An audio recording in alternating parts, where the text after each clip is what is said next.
Welcome to the History Loom.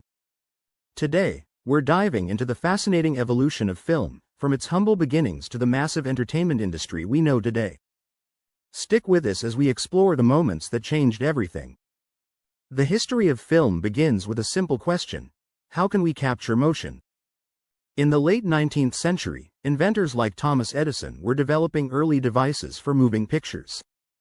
But the true breakthrough came in 1895 when the Lumière brothers, Auguste and Louis, showcased their cinematograph in Paris. They didn't just capture motion, they showed it to a crowd. Imagine that. The first public screening of a film in history. One of their earliest films, Workers Leaving the Lumière Factory, 1895, was only about 50 seconds long. It's incredible to think that such a short, simple film sparked the beginning of an entire industry. Today, a standard feature film is about 90 minutes or longer, and some even stretch over 3 hours. The next huge leap in film came with the introduction of sound. For decades, films were silent, relying on visuals, expressions, and music to tell a story. But in 1927, The Jazz Singer was released, and it changed everything. It was the first full-length feature film with synchronized sound. This innovation was so monumental that it marked the beginning of the end for silent cinema. Just a couple of years later, the industry had transitioned almost entirely to talkies. Can you imagine sitting in a theater for the first time and hearing the actors speak in sync with their actions?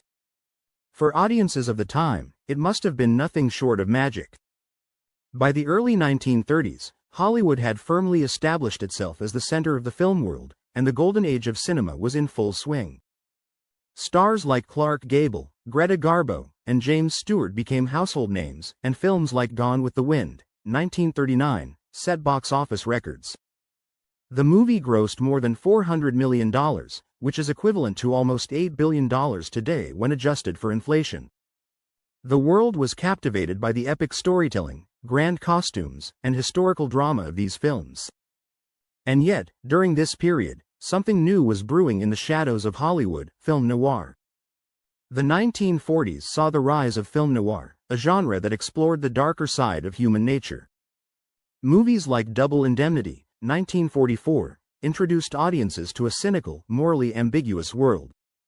These films, often shot in black and white with shadows and heavy contrasts, reflected the tensions of a post-war society, setting the stage for future crime thrillers and psychological dramas.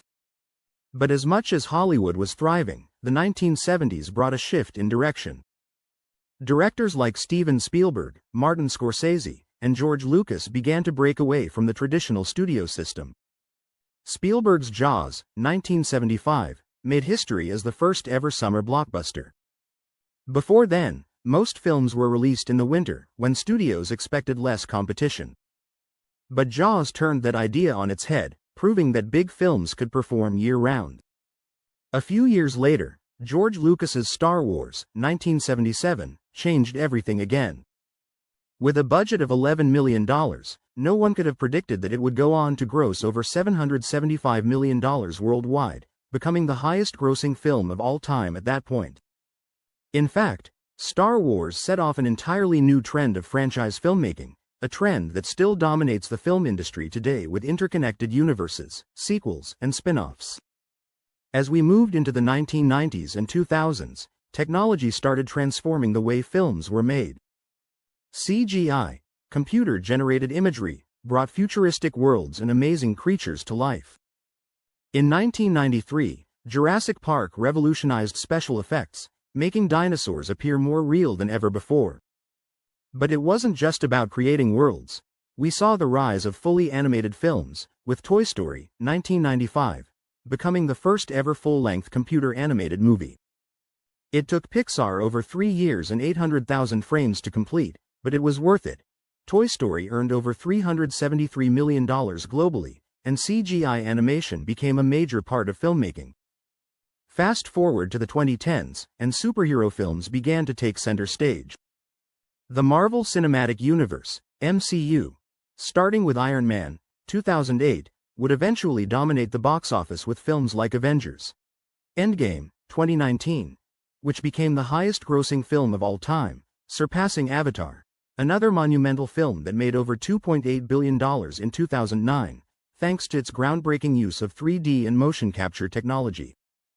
It's staggering to think that a film like Avatar, made on a budget of $237 million, was so successful that it remained the highest-grossing film for nearly a decade, only to be surpassed by another franchise film. But as the 2020s dawned, new challenges arose for the film industry. The COVID-19 pandemic forced the closure of theaters around the world, and studios had to adapt quickly.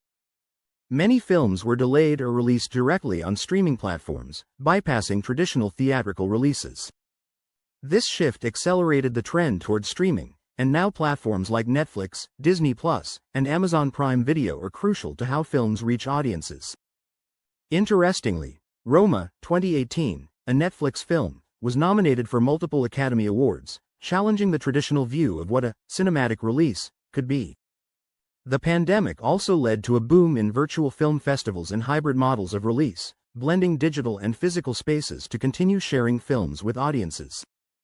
From the Lumière brothers' first moving pictures to the dominance of streaming services today, film has come a long way.